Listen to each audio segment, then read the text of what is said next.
Bonjour à toutes et à tous et bienvenue pour ce nouveau webinaire que l'on vous propose aujourd'hui. Donc, ce webinaire fait suite au panorama des absences que nous avons publié le 2 octobre dernier, où au-delà des constats qui étaient faits sur ce panorama, on voulait revenir vers vous pour parler aussi des leviers d'action et des pistes de réflexion que nous apporte ce panorama. Donc, pour ce faire, aujourd'hui, nous serons accompagnés de Nicolas Fray, qui est responsable du département capitalisation et développement des connaissances de l'ANACT, donc qui fait l'amabilité de bien vouloir participer à ce webinaire. Donc, bonjour Nicolas. Bonjour Régis, merci de votre invitation. Et j'excuse Patrick Issartel, qui était initialement prévu de l'ANACT pour participer à ce webinaire, mais qui a eu un empêchement et n'a pas pu se joindre à nous. Et je serai accompagné aussi de Philippe Charton, qui est directeur du développement d'Euroliance et qui a eu l'honneur de vous présenter le premier panorama sorti le 2 octobre. Et donc moi-même, Régis Douveau, qui suis responsable de management des risques RH et donc de toute l'offre de solutions de prévention et de pilotage qu'on vous propose. Donc ce qu'on a prévu cet après-midi, donc une petite demi-heure de présentation et puis être à l'écoute de vos questions comme d'habitude. Avant d'entrer dans le vif du sujet, peut-être vous rappeler quelques petites règles de fonctionnement, même si vous êtes tous habitués à participer à des webinaires. Mais malgré tout, je vous rappelle que vous pouvez poser vos questions dans l'onglet questions qu'il y a en bas à droite de votre écran. Vous pouvez aussi interagir avec les autres participants sur l'onglet chat, et puis notamment si vous avez des difficultés de son, de connexion, vous avez aussi Kilidiaz qui n'apparaît pas à l'écran mais qui sera là pour vous guider dans votre navigation. Donc cet après-midi, trois temps, on vous propose 3 temps. Un premier temps, Philippe Charton qui nous rappelle les grands enseignements du panorama qu'on a publié le 2 octobre. Et puis ensuite, on échangera avec Nicolas Fray sur la vision de l'ANACT, sur les enjeux des collectivités territoriales au travers de ce que l'on aura vu dans ce panorama. Et puis, on finira la présentation par la vision d'Euroliance sur ces enjeux.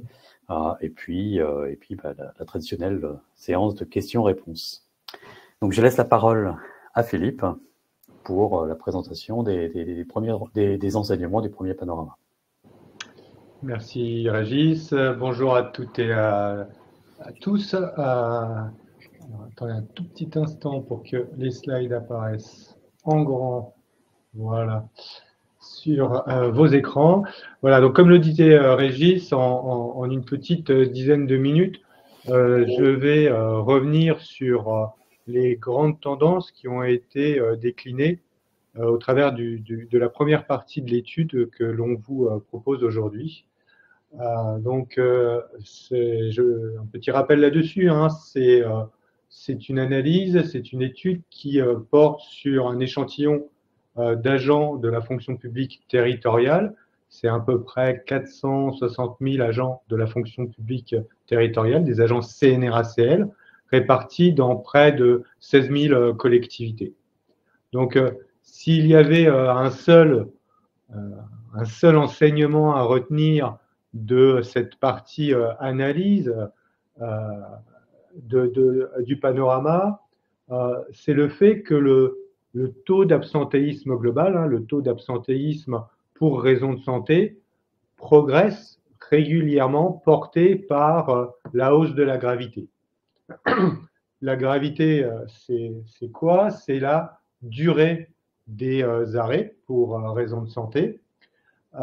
Et donc, cette durée ne cesse de progresser dans le temps. Donc, on vous a fait figurer un tableau où on voit les différentes évolutions des indicateurs qui sont des indicateurs composant le taux d'absentéisme. Donc, vous avez la gravité, hein, donc la durée des arrêts. La fréquence, c'est le nombre d'arrêts par an. L'exposition, c'est la part des agents au moins une fois absents dans l'année. Et donc, la résultante, c'est le taux d'absentéisme. Et donc, tout à droite, vous avez l'évolution sur les 5 dernières années, donc de 2017 à 2022, vous avez le taux de croissance de ces différents indicateurs. Donc, un taux d'absentéisme qui progresse de 5%, avec un niveau de la gravité qui augmente sur cette période de 5 ans de 12%. À noter, et c'est aussi pour contrecarrer certaines idées préconçues, entre 2017 et 2022, on observe moins d'arrêts. Il y a moins d'arrêts observés sur notre échantillon de près de 460 000 agents. On constate moins d'arrêts et une part d'agents sensiblement la même, c'est-à-dire un même nombre d'agents absents au moins une fois dans l'année. Donc, le taux d'évolution du taux d'absentéisme de 5% est réellement uniquement drainé par la croissance de la gravité, avec une croissance de la gravité très forte quand on regarde la typologie des natures d'arrêt en termes de raisons de santé. Donc, rien que l'augmentation sur la maladie ordinaire, c'est 24%. Donc, l'intérêt aussi de regarder sur 5 ans les différents indicateurs, c'est que pendant ces 5 ans, il y a eu des impacts conjoncturels très marqués sur l'absentéisme. 2018, l'application, ou plus exactement le retour du jour de carence, et puis après, on a connu toutes les vagues de Covid. Nonobstant ces impacts conjoncturels, vous voyez que le nombre d'arrêts global a baissé sur la totalité de la période. Par contre, les arrêts constatés sont bien plus longs, et ils sont plus longs de 12%. Alors, quand on va plus loin dans l'analyse de cette évolution du taux d'absentéisme vis-à-vis de la gravité, il faut se poser la question de la maladie ordinaire. Pourquoi la maladie ordinaire? Parce qu'aujourd'hui, c'est 8 arrêts sur 10, hein, et ça, c'est totalement récurrent d'année en année, et c'est pratiquement les 3/4 des agents absents. Donc, regardez le niveau d'absentéisme pour raison de santé dans la fonction publique territoriale, c'est analyser, c'est approfondir l'analyse de la maladie ordinaire. Et quand on va plus loin donc, sur cette maladie ordinaire, et notamment sur la gravité constatée de la maladie ordinaire, il est intéressant de s'arrêter sur notamment les arrêts les plus longs de cette maladie ordinaire. Donc là, on vous a fait figurer sur ce graphique les évolutions des arrêts du 91e jour au 181e jour et une deuxième durée d'absence longue en MO de 181 jours à la totalité de la MO, c'est-à-dire 365 jours. Et on voit que sur ces évolutions, toujours sur la même période, hein, de 2017 à 2022, on s'aperçoit que sur les arrêts de 91 à 180 jours en MO, ben, ils ont été multipliés quasiment par 2. Base 100 en 2017, on arrive à 195 en 2022, donc quasiment multiplié par 2. Et si vous faites le même calcul sur les évolutions de la gravité sur les arrêts très longs en MO, en maladie ordinaire, là, ils sont multipliés par 2,7. On passe d'un indice 100 en 2017 à 271 en 2022, donc un accroissement très marqué sur les arrêts longs de la maladie ordinaire. D'où, quand on recompose la totalité de la moyenne, on obtient 24% sur la totalité de la moyenne en MO. Donc, l'axe fort hein, de l'analyse, hein, vous l'avez bien en tête, hein, c'est l'augmentation de la gravité, en grande partie explicable par la notion de vieillissement de la population. Et donc, pour marquer ce vieillissement de la population, on a l'habitude de regarder de près la pyramide des âges. Donc là, c'est une transposition de la pyramide des âges. Hein. Donc vous voyez les bâtonnets, les histogrammes pourpres, c'est la fonction publique territoriale, comparé à la fonction publique, l'ensemble de la fonction publique et le secteur privé. Donc, vous voyez que les répartitions, en fait, des effectifs de la fonction publique territoriale sont très marquées sur les strates d'âge de 45 à 49 ans. Là, on est quasiment à 16%. 50 à 54 sur cette strate-là, c'est 17%. Même chose pour la strate supplémentaire. Donc, une concentration en fait des effectifs aujourd'hui sur des strates seniors dans les effectifs des collectivités locales. Ce qui donne lieu à, quand on calcule la moyenne d'âge des agences CNRACL dans la fonction publique territoriale, on obtient 48 ans. Donc, alors qu'on est à 44 ans pour l'ensemble des fonctions publiques et 41 ans par rapport au privé. Donc, ça marque les esprits. Et puis, on peut aussi sortir quelques données vraiment pour poser le message. Plus de 6 agents territoriaux sur 10 ont plus de 45 ans sur la pyramide des âges actuels. Donc, la situation actuelle des effectifs dans la fonction publique territoriale invite, en fait, à ce que la gravité augmente du fait de l'âge. Et cette gravité augmente du fait de l'âge, pourquoi? Parce que on sait désormais qu'il y a une corrélation étroite entre l'âge des agents et leur comportement en termes d'absentéisme pour raison de santé. Là, on a essayé de produire le schéma le plus simple possible pour illustrer cette corrélation.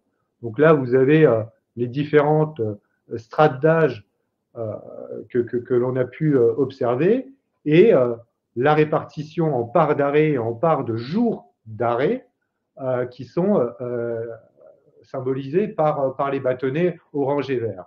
Et on s'aperçoit quoi? Plus un agent est âgé, plus il avance dans l'âge, plus il est représenté dans la somme des agents arrêtés, et plus son nombre de jours est conséquent.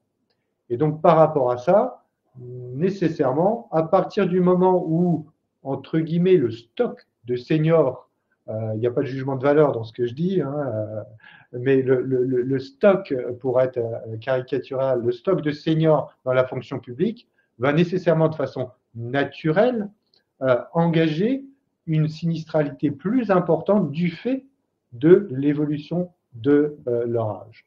Et en dernier lieu, parce que les slides, vous avez pu le noter, s'appellent la réforme des retraites, ce qui va amplifier la sinistralité globale et va accroître le niveau de gravité des arrêts dans la fonction publique territoriale, c'est l'application de la réforme des retraites, où de façon complètement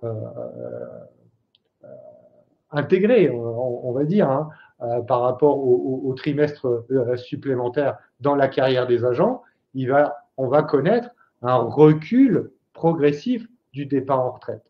Donc, c'est ce qu'on a essayé de projeter sur ce graphique avec une projection sur les 8 prochaines années où on s'aperçoit que la population des seniors, donc les seniors, on va considérer qu'on est senior à partir de 50 ans, donc les oranges plus les bâtonnets bleus, on passe de 52% à, en fin de période, 56-57%. Ça veut dire quoi? Ça veut dire que quelque part la politique du grand soir où les seniors disparaîtront parce qu'ils passeront tous en retraite, ça c'est une vision d'esprit. Et le décalage en retraite dans cette projection, on le voit énormément sur la strate d'âge à plus de 60 ans qui passe de 14% à 20%. Donc, ce qui pose des questions en termes d'augmentation de la sinistralité et d'augmentation de la gravité, c'est-à-dire de la durée moyenne des arrêts, puisque on part déjà d'effectifs qui sont vieillissants, où on constate déjà une croissance de la gravité du fait de l'âge, et vient s'impacter sur la situation actuelle, la réforme des retraites, avec un décalage du départ en retraite qui va provoquer entre guillemets, des effectifs seniors plus importants et donc nécessairement un impact sur la sinistralité globale plus importante. Donc, ce rapprochement de données assez simple donne lieu en fait à un intérêt marqué à ce que cette situation ne soit pas inexorable. Le fait d'avoir analysé ces différents chiffres, de les avoir projetés, c'est pas inscrit dans le marbre, c'est pas la réalité de demain, c'est simplement une projection. La réalité de demain, c'est ce que vont engager en termes d'usure professionnelle, en termes de management de risque, les parties prenantes, à savoir les collectivités locales et aussi les opérateurs d'assurance, en termes de management des risques pour réussir à pallier à cette situation où la sinistralité projetée devrait être plus importante.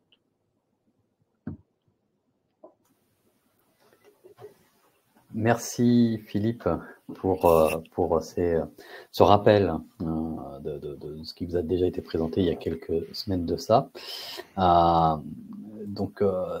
Désormais, j'aimerais qu'on puisse entendre Nicolas Frey sur sa perception, premièrement de ce qui vient de se dire. Est-ce qu'il y a déjà une première réaction à chaud sur ce que vous ressortez de ce que vient de présenter Philippe?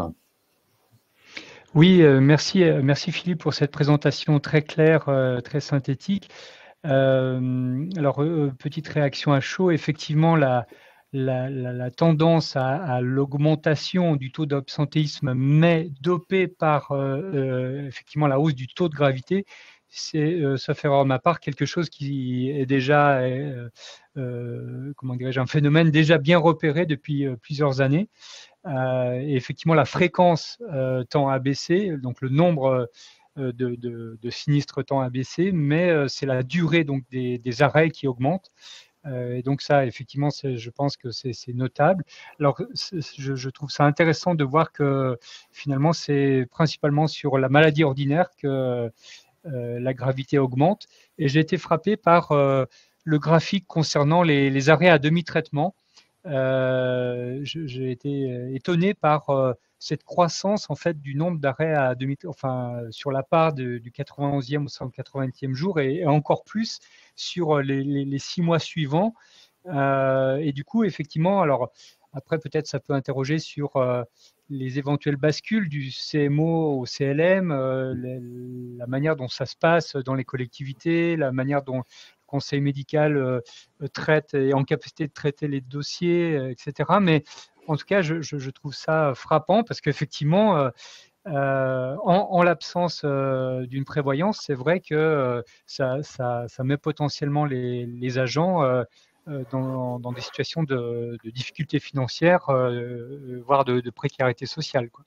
Donc ça, c'est une première réaction qui me venait. Puis alors évidemment, l'autre, le pendant, c'est la part effectivement des classes d'âge les plus élevées, les plus fortes de la fonction publique pour la territoriale, plus élevées que dans le privé, et évidemment avec la projection que vous faites, cette proportion-là ne va pas diminuer, même si effectivement on ne sait pas exactement ce qui se passera dans la réalité pour comment dirais-je, la pyramide des âges réels qui sortira dans les années à venir, mais finalement avec cette présentation-là, avec des chiffres, vous situez bien la hauteur des enjeux qui se posent aux collectivités en matière à la fois d'accompagnement des situations de santé fragilisées, d'une part, et de prévention, bien évidemment, quoi. Et c'est un peu un des messages, me semble-t-il, une des lignes directrices que nous partageons, vous et nous, sur la nécessité d'agir un peu sur l'ensemble des registres, quoi. Eh ben, merci pour cette première réaction à chaud. Alors, on a envie de vous entendre sur d'autres, aussi sur d'autres sujets, notamment, là on fait forcément le lien entre ce que vient de présenter Philippe et puis la notion d'usure professionnelle. Enfin, Philippe l'a dit, vous l'avez dit aussi. Mais vous Nicolas, mais vous aussi l'ANACT, comment vous voyez les enjeux les enjeux RH pour les collectivités, notamment autour de ce sujet de l'usure professionnelle dans les années à venir et dans les mois à venir? Alors, je dirais que peut-être un des enjeux, ça serait aussi alors là, du coup, je nous renvoie à nous, vous, Reliance, etc., tous les acteurs qui sont en appui des collectivités. Peut-être il serait utile aussi, comment dirais-je, qu'on amène de la clarté dans les notions, dans les concepts utilisés, parce qu'effectivement, nos interlocuteurs RH ou prévention, bon, voilà, ils entendent, ils voient passer les termes pénibilité, usure, risque. Donc, à un moment donné, je pense qu'il peut être utile de clarifier les choses. Ça, c'est un peu un préambule en quelque sorte pour aider à la compréhension. Et pour en venir à l'usure professionnelle, finalement, nous, notre vision des choses, c'est que si on utilise ce terme-là, c'est pour deux raisons en particulier. C'est que d'une part, le terme usure, il exprime par le choix même du mot le fait que il y a un certain nombre de phénomènes négatifs ou positifs vis-à-vis de notre santé qui se passent tout au long de notre carrière. C'est pas simplement un instant T comme lorsqu'il peut y avoir un accident, par exemple, ou lorsqu'on regarde les risques professionnels, ils sont analysés en général à l'aune du poste de travail ou de l'activité, mais en tout cas, on ne se préoccupe pas tellement des personnes, des agents et de leur parcours, mais plutôt des caractéristiques du poste, pour faire vite. Et donc, l'usure, ça permet de regarder plutôt du côté des populations, des agents, et de regarder ça dans la durée des carrières. Donc ça, c'est le premier argument.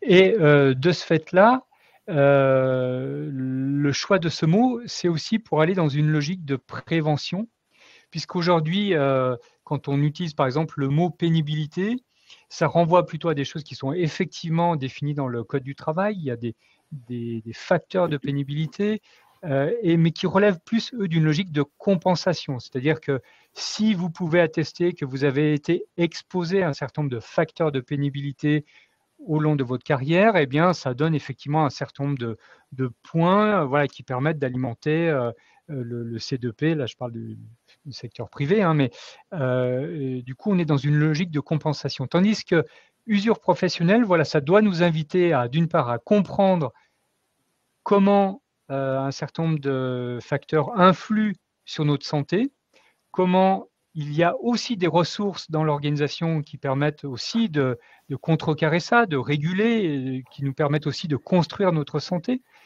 d'y trouver du sens, d'avoir de la reconnaissance pour ce qu'on fait, etc., etc. Et donc, ce n'est pas binaire.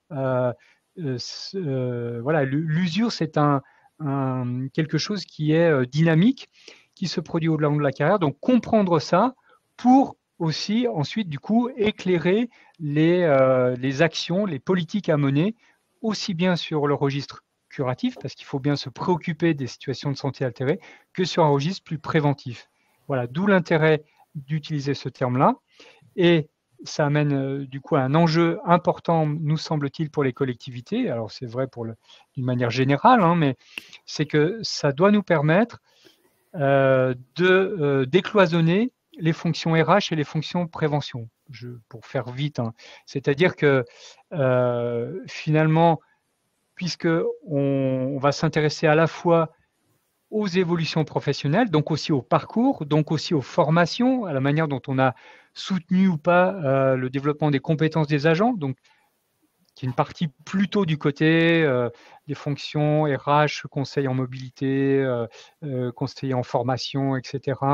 Et puis, en même temps, on va s'intéresser à ce qui se passe du point de vue de leur santé, quelles ont été les conditions de travail qu'elles ont eues au cours de leur carrière. Et donc là, on s'adresse plutôt aux acteurs conseillers en prévention, etc. Et donc, finalement, appréhender ces phénomènes-là, eh bien, ça invite à faire travailler ensemble ces catégories d'acteurs. Et puis du coup, l'enjeu évidemment, ça serait de faire de la prévention de l'usure professionnelle un enjeu stratégique, un enjeu qui soit porté au plus haut niveau de la direction, qui soit porté par l'élu au personnel, voilà. Et en se disant, c'est pas une question que de spécialistes RH ou c'est pas que l'affaire du médecin du travail, c'est aussi une question d'efficacité du service public, parce que évidemment, à travers le phénomène des absences que vous avez très bien décrit, finalement, c'est bien la question de la qualité du service public, la performance, diraient certains peut-être, qui est en jeu aussi. Voilà, et donc c'est une manière de faire réfléchir ensemble des fonctions qui souvent enfin, voilà, se rencontrent pas forcément, quoi. Voilà, donc il me semble que derrière tous ces enjeux, il y a des modalités inventées pour faire que ces acteurs-là trouvent ensemble des pistes intéressantes. Très bien, merci pour cette réponse là, sur ces pistes d'éclairage aussi qu'on vous apporte. Si on continue un petit peu dans l'exploration de l'usure professionnelle, enfin, quelle problématique en fait les collectivités vont être confrontées pour répondre à tous ces enjeux, des bouquets, de décloisonnement, de prise en compte de la santé tout au long de la carrière, etc. Donc, quelles problématiques vont devoir faire face nos collectivités? Alors, il me semble qu'effectivement, ce qui se présente, j'allais dire d'ores et déjà aux collectivités, c'est ce qu'on évoquait, à savoir que d'une certaine manière, il faut à la fois traiter un certain nombre de situations de santé fragilisées. Par exemple, effectivement, c'est qu'en est-il des personnes qui reviennent d'un congé longue maladie ou même d'un congé maladie ordinaire assez long? On sait bien que la reprise de l'activité, c'est pas toujours évident. Et donc, la capacité à anticiper cette reprise, tant du point de vue du médecin du travail, lorsqu'il existe, parce qu'on sait bien que beaucoup de collectivités n'ont pas de médecin du travail, ni en interne, ni dans une convention avec un centre de gestion, par exemple. Et donc, en admettant que voilà, le médecin du travail existe, donc tant du point de vue du médecin du travail que de la fonction RH, que de la partie managériale, anticiper les conditions d'une reprise voilà, d'un agent qui revient après un arrêt long, eh bien, c'est du travail. Et dès lors qu'on atteint une taille de collectivité un peu importante, c'est pas deux situations qu'on a, c'est beaucoup plus. Et donc, il y a déjà tout ça à travailler. Et puis, en même temps, évidemment, il faut pouvoir travailler sur un registre beaucoup plus préventif, anticipateur. Typiquement, par exemple, dans les collectivités, je pense que toutes les collectivités ont ça en tête, mais c'est pas évident de l'opérationnaliser. C'est de dire, bon, bah, par exemple, chez les ATSEM ou dans les métiers de la petite enfance, on sait que finalement, dans ces métiers-là, même si on améliore évidemment les conditions de travail, et il faut le faire, mais en bout de carrière, on peut se retrouver effectivement avec des gens qui auront quand même été usés. Et donc, est-ce qu'on ne peut pas réfléchir aussi à agir sur l'autre levier qui est celui des parcours professionnels? Et ça, c'est jamais très évident, quoi, parce que, alors, sur l'exemple de la petite enfance, par exemple, ce sont des métiers qui sont souvent choisis par, comment dirais-je, par un intérêt très très fort pour les valeurs que porte ce métier-là, et beaucoup des auxiliaires de puériculture, même à mi-carrière, n'envisagent pas une seule seconde de bifurquer, en fait, même pour, j'allais dire, pour préserver leur santé sur le long terme, quoi. Et donc, voilà, il y a peut-être des métiers où c'est plus facile à construire des parcours, mais en tout cas, aller sur ce registre-là, travailler avec les équipes, voir comment on peut ouvrir un tant soit peu les formations pour permettre à un moment donné à des agents de bifurquer, eh bien, voilà, ça c'est l'autre pan du travail qui est à mener, en même temps que voilà, il faut s'occuper des personnes qui sont voilà, avec une santé fragilisée. Il y a évidemment les situations de restriction d'aptitude, d'inaptitude occasionnant un maintien en emploi. Donc voilà, il y a toute une mécanique qui est à mettre en œuvre, qui peut être parfois un peu complexe. Et donc voilà, l'enjeu, c'est d'arriver à se donner de la méthode, une forme d'organisation pour arriver à traiter ça. Alors à l'échelle des petites collectivités, il y a les ressources du côté du centre de gestion, de leur centre de gestion auquel elles sont affiliées. Mais voilà, dans les plus grandes, voilà, il y a une articulation à trouver entre tous ces registres-là, quoi. Très bien, merci. Alors, dernière question, le temps passe très vite, trop vite. Oui. Hein. Malheureusement, on aimerait échanger pendant des heures. Et il y a certainement beaucoup à dire, et on en dira encore beaucoup. Mais, et vous avez déjà dit aussi beaucoup de choses par rapport aux actions, notamment, que vous voyez pertinentes de mener. Mais est-ce qu'il y a d'autres typologies d'actions que l'ANACT porte ou que dans les convictions que porte l'ANACT, il vous paraît intéressant d'aborder lorsqu'on aborde les sujets de l'usure professionnelle? Eh bien, dans le prolongement de ce que je disais juste avant, effectivement, il y a un peu deux grands leviers. Un levier du côté de améliorer les conditions de travail et l'organisation du travail, j'allais dire pour tous, pas seulement pour les seniors, hein, et un levier plutôt du côté des parcours professionnels, du développement des compétences. Et donc, si je reviens au premier levier, effectivement, si on peut améliorer, par exemple, la conception de certains espaces de travail. Pas plus tard qu'hier, je participais à un webinaire organisé par le Centre de gestion du Nord, du département du Nord, sur la prévention de l'usure professionnelle dans la petite enfance. Et une collectivité témoignait en disant, voilà, bon, ben, chez nous, c'était la directrice d'une crèche, dit, voilà, on va entreprendre un certain nombre de travaux suite à une expérimentation menée. Et un des points qu'on a bien identifié sur lequel il va falloir qu'on refasse des travaux parce que ça n'avait pas été pris en compte au moment de la construction de la crèche, c'est l'aménagement de la salle et des plans de change pour permettre aux auxiliaires de puériculture, si vous voulez, de faire cette opération du change des nourrissons à hauteur confortable pour elles et non pas à toute petite hauteur, quoi, pour leur éviter ainsi de se baisser chaque fois. Et donc, voilà, il y a parfois eu dans la conception des espaces de travail, des lieux de travail, des choses qui n'ont pas été prises en compte de l'activité des professionnels concernés. Et donc, c'est évidemment d'autant plus coûteux de corriger ça. Et donc, dès lors qu'il y a ça peut paraître lointain de l'usure professionnelle, mais lorsqu'il y a un projet, par exemple, d'extension, de déménagement, d'une entité professionnelle dans une collectivité, eh bien, profitons-en pour impliquer les agents concernés, profitons-en pour bien comprendre en quoi consiste leur activité, et notamment, par exemple, la nature des flux, la manière dont elles doivent se coordonner. Tout ça a un impact, et si on peut favoriser de bonnes conditions de travail au moment de la conception, eh bien, c'est d'autant de gagner pour la suite, quoi. Évidemment, ça ne fait pas tout, on est d'accord, mais chaque petite action en la matière compte, quoi. Voilà, c'est un exemple parmi d'autres.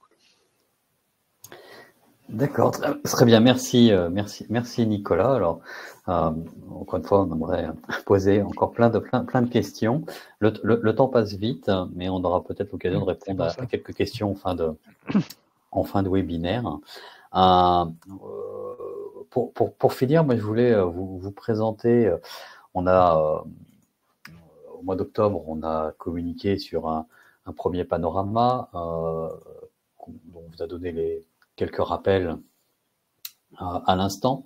On a publié un deuxième panorama là aujourd'hui maintenant, donc qui sera disponible dans le lien, enfin dans le chat, mais aussi sur le site internet, et puis dans le lien de replay qu'on vous fournira dans les prochains jours. Ce panorama a moins une vocation chiffrée de constat que le premier, et plus une vocation de apporter des leviers de réflexion sur quelles sont les actions à mener. Alors, quelques précautions oratoires quand même. On ne va pas vous faire un catalogue de l'ensemble des actions qu'il faut faire pour travailler sur les absences, mais c'est plutôt quels sont les leviers d'action ou les convictions qu'on porte pour agir efficacement. Donc sur ce panorama, vous trouverez un certain nombre d'éléments, de témoignages, et qu'on a, ou plutôt, comment dire, nos convictions, on les a orientées autour de trois thématiques que vous voyez en haut, la disponibilité, la compétence et l'engagement. C'est-à-dire que on a cette conviction que si on repart de la délivrance des missions d'intérêt général, qui sont la mission qui vous est confiée aux collectivités territoriales, pour que cette délivrance des missions d'intérêt général, si on se place d'un point de vue RH, eh bien pour qu'elle se déroule bien, il faut qu'on ait trois choses. Il faut qu'on ait des personnes qui soient disponibles, il faut qu'on ait des personnes qui soient compétentes et il faut qu'on ait des personnes qui soient engagées. Ceci étant dit, ça peut amener énormément de questions. Si on prend les sujets de disponibilité, on va regrouper notre réflexion autour de quatre thématiques qu'on a déjà plus ou moins abordées avec Nicolas, notamment à l'instant, et puis les convictions d'ANAC. Mais la première des thématiques, c'est gérer les absences. Alors, gérer les absences, on avait déjà évoqué ce sujet sur un précédent webinaire, et puis Nicolas en a aussi un petit peu parlé. Qu'est-ce qui se passe avant? Qu'est-ce qui se passe au moment de l'absence? Qu'est-ce qui se passe après l'absence? Enfin, pendant l'absence, qu'est-ce qui se passe au retour? Enfin, il y a un certain nombre d'actions que l'on doit réfléchir pour que cette gestion des absences soit la plus efficace, et puis le retour au travail le plus pérenne et le plus rapide possible. Donc ça, c'est des choses que vous connaissez déjà très bien. Le second volet qu'on va mettre dans cette notion de comment est-ce qu'on fait pour garantir la disponibilité, c'est gérer l'activité. Gérer l'activité, comment est-ce que je fais face à un accroissement d'activité prévu ou imprévu? Alors imprévu parce que potentiellement j'ai aussi des absences, et donc ça pose la question de sur qui je fais supporter finalement l'effort. Est-ce que je le fais supporter par les agents avec la possibilité soit de remplacer, soit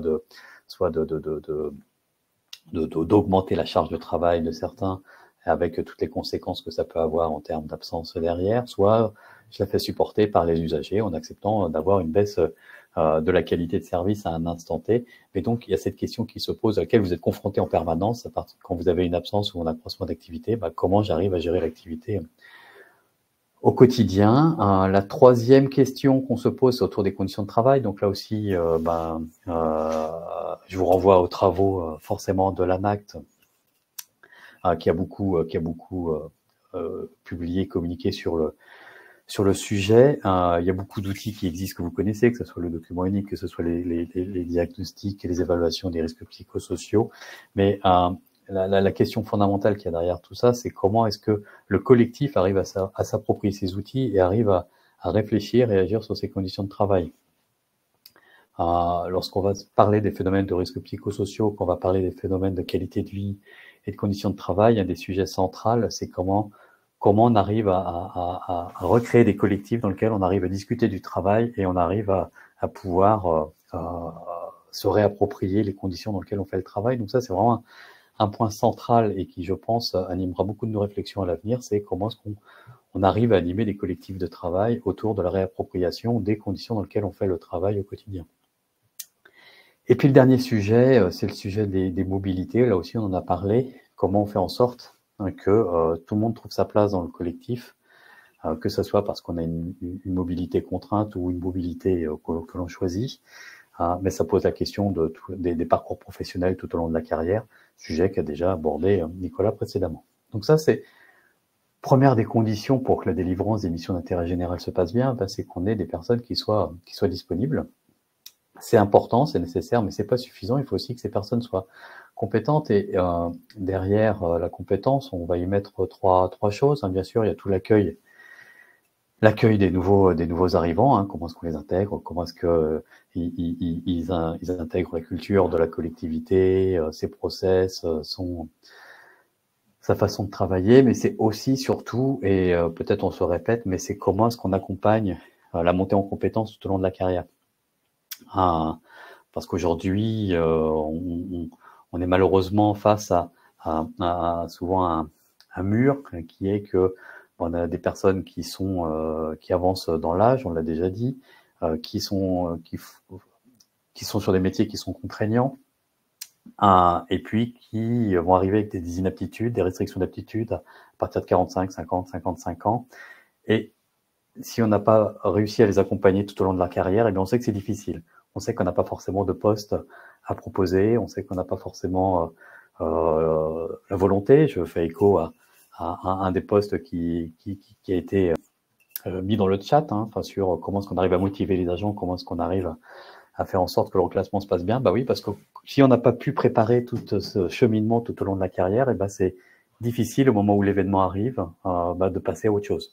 Et on n'a pas forcément les compétences, on n'a pas forcément la confiance en soi. Et donc, il y a vraiment ce travail de comment est-ce qu'on arrive à monter en compétences tout au long de la carrière les personnes et pouvoir les préparer soit à potentiellement changer de poste parce qu'on sait qu'ils vont être sur des métiers où il y a des restrictions d'aptitude, soit avoir envie tout simplement d'aller explorer d'autres facettes de leur métier. Et puis le troisième point, on a peut-être un petit peu moins parlé, c'est le renouvellement des générations. Donc même si Philippe nous a dit que la retraite, c'était pas pour tout de suite, malgré tout, il y a des agents qui partent à la retraite. Et en face de ça, on a aussi des problèmes d'attractivité. Donc, si d'un côté, on a des gens qui partent à la retraite, de l'autre côté, des difficultés à recruter, on a des vrais pans de savoir-faire qui peuvent disparaître, avec des vrais risques demain pour les nouveaux arrivants. Parce que s'il n'y a pas ce transfert de savoir entre les anciens et les nouveaux, parce qu'on sait que tout ne s'apprend pas dans des procédures et tout ne s'apprend pas dans des formations. Il y a beaucoup de choses qui s'apprennent sur le terrain, les gestes, l'économie de gestes. Et donc, il y a un vrai sujet autour de comment est-ce qu'on transfère le savoir-faire des anciens vers les nouveaux arrivants. Donc, on a parlé de la disponibilité, on a parlé de la compétence. Donc, 2 éléments nécessaires pour que les délivrances des missions d'intérêt général se passent bien. Le troisième sujet, c'est l'engagement, enfin faire en sorte que on ait des agents qui aient un haut niveau de motivation au quotidien, qui est le sens de l'intérêt général. Alors on entend beaucoup parler de perte de sens au quotidien.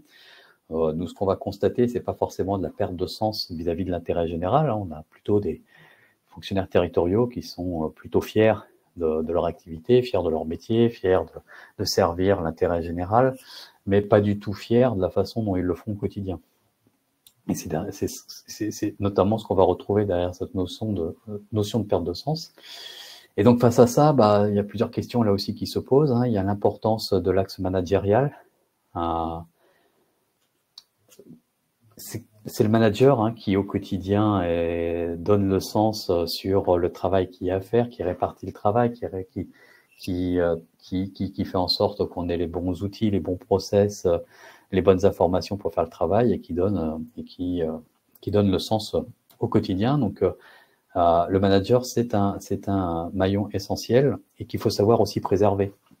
Parce qu'aujourd'hui, on parle beaucoup des managers. Le manager, il faut qu'il soit un chef d'équipe, il faut qu'il soit quelqu'un qui connaisse bien le métier, il faut que ce soit quelqu'un qui soit un bon gestionnaire de planning, il faut que ce soit quelqu'un qui soit un bon gestionnaire des personnes, il faut quelqu'un qui soit aussi un petit peu RH, et puis qui soit aussi un petit peu assistante sociale, puis qui soit aussi un petit peu psychologue. Donc on en demande beaucoup au manager de proximité, il faut aussi pouvoir l'accompagner. Et l'accompagner, c'est pas simplement le former, parce que ça, il y a de plus en plus de formations qui arrivent, mais c'est aussi l'accompagner dans un process managérial dans tous les niveaux de la collectivité. Est-ce qu'au niveau de la collectivité, on a défini qu'est-ce que devait être un manager, quelles compétences il devait avoir, quels outils il devait utiliser, quelle méthode il devait employer pour être un bon manager, et puis est-ce qu'on le soutient dans ses décisions. Très très souvent, j'entends dans les collectivités des managers qui me disent parfois j'ai fait remonter des propositions de sanctions, notamment sur des manquements ou sur des fautes qui étaient faites dans le cadre du travail et j'ai pas été suivi, donc j'y reviendrai pas. Donc il y a une vraie question de comment est-ce que je soutiens mon manager de proximité au quotidien. au travers de ça, on parle aussi de la collaboration du travail en équipe. Les études qu'on mène, dans la très grande majeure partie des cas, lorsqu'on voit des difficultés de risque psychosocial dans des organisations, bien très souvent, le manque de communication, le manque de collaboration ressort, et notamment sur des équipes qui ont besoin les unes des autres, où le travail, je ne suis pas autonome à 100% dans mon travail, j'ai besoin des uns des autres, et bien, si on a une mauvaise communication, une mauvaise collaboration, une mauvaise compréhension inter-équipe, et bien ça peut complexifier notre capacité à faire notre travail. Le troisième sujet, eh bien, c'est la reconnaissance. Alors, on parle bien sûr pas que de la reconnaissance financière, c'est toute sorte de reconnaissance, être reconnu par ses pairs, être reconnu par ses managers, mais être aussi reconnu par les élus et les usagers. C'est aussi tout l'accompagnement des transformations. On a un consultant, Grégory Garel, qui aime souvent citer un chiffre qui est que 75% des transformations n'aboutissent, des projets de réorganisation n'aboutissent pas à cause d'une mauvaise préparation des équipes. Donc, il faut pouvoir accompagner les personnes dans les transformations, les accompagner dans le changement, et je reviens toujours sur ce qui a été dit dans le chat.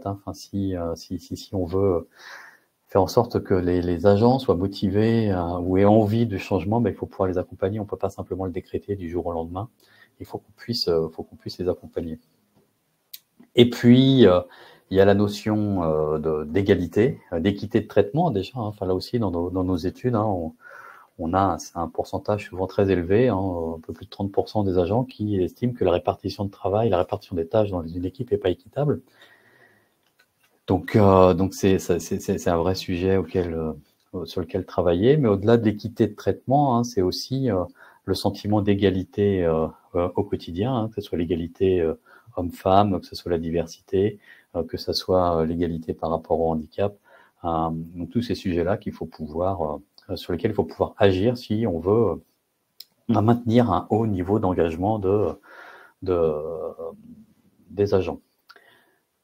Donc, en conclusion, lorsqu'on parle des leviers d'action pour agir, ce qui va nous animer, nous, dans les semaines, dans les mois, dans les années à venir, c'est vraiment autour de ces trois sujets.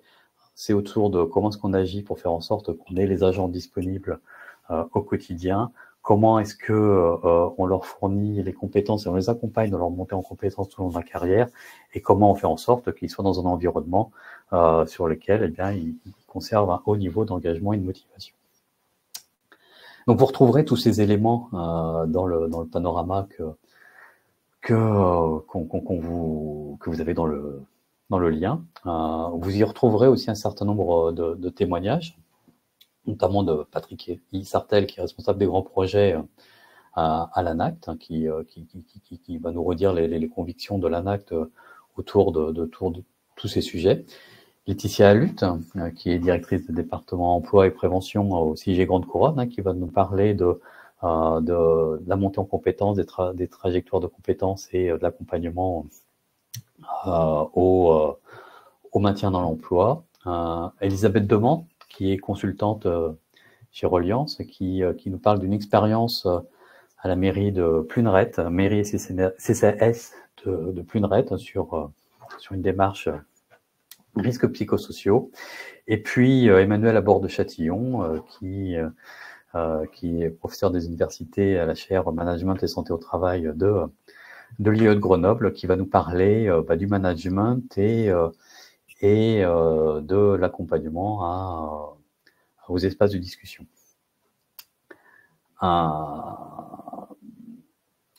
Donc vous retrouverez tous ces éléments sur le lien.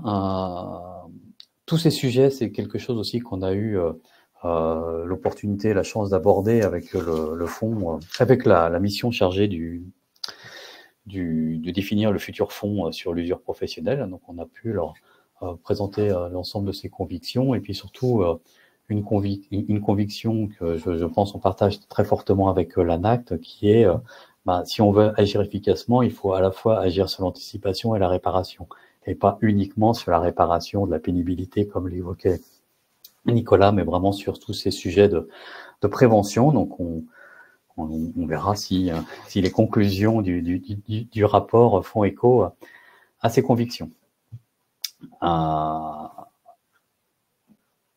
Donc, ça conclut, moi, ce que je voulais vous présenter. Et puis, on peut peut-être réagir aux quelques questions qui ont pu nous être posées. Et notamment, je voulais revenir sur, que je retrouve mon support, c'est comment, une question qui nous est posée, comment est-ce qu'on peut justement accompagner les agents à accepter d'une part le changement. Alors j'espère que je retraduis bien ce que je lis. Et puis comment réussir à les motiver à penser une reconversion et avant qu'ils soient trop usés par leur emploi. Enfin, je peux me permettre de commencer un premier niveau de réponse et puis je laisserai Nicolas s'il veut rebondir sur le sujet. Pour moi, la réponse, elle est dans l'anticipation. Je sais que c'est pas évident, mais si on prend l'exemple des assistants de périculture qu'évoquait Nicolas, j'ai été il n'y a pas très très longtemps confronté à une collectivité, un syndicat à vocation unique, qui ne portait qu'une seule compétence, qui était les écoles, et qui s'est créé il y a une grosse vingtaine d'années, et qui au moment de sa création recrutait forcément massivement, avec beaucoup de gens beaucoup de jeunes femmes qui sortaient d'études ou pas très loin de la sortie d'études, qui ont toutes aujourd'hui entre 40 et 50 ans, qui ont pour la moitié d'entre elles des restrictions d'aptitude. Et cette collectivité, elle est confrontée à une vraie difficulté, qui est que j'ai des gens qui sont en restriction d'aptitude dont je ne m'étais pas préoccupé finalement jusque-là, que ce soit de leurs conditions de travail ou que ce soit d'un second métier, et qui se retrouvent aujourd'hui en arrêt parce que j'ai rien à leur proposer en fait. On n'aura pas de réponse à cette situation si on ne prévoit pas dès l'embauche finalement le fait que potentiellement il va falloir explorer d'autres compétences parce que potentiellement vous serez amené à avoir une deuxième partie de carrière, que ce soit par choix ou que ce soit par nécessité. Donc c'est vraiment dans l'anticipation qu'on peut avoir des réponses. Et puis et ça, je sais que c'est pas forcément tout le temps à votre main, et c'est un des sujets qu'on a abordé aussi avec la mission chargée du fonds usure professionnel, c'est comment est-ce qu'on arrive à décloisonner aussi l'intercollectivité. Enfin, aujourd'hui, passer d'une collectivité à une autre, lorsque on commence à avoir des débuts de restriction d'aptitude, c'est quand même un petit peu compliqué. Et donc, avoir l'opportunité aussi pour une ATSEM ou une agent de périculture, d'aller explorer d'autres types de métiers dans d'autres types de collectivités, ça devrait pouvoir se faire beaucoup plus facilement. Et ça permettra peut-être d'avoir des gens qui sont plus motivés, qui ont moins peur d'aller vers d'autres métiers. J'ai beaucoup parlé, mais je ne sais pas si Nicolas, tu veux compléter.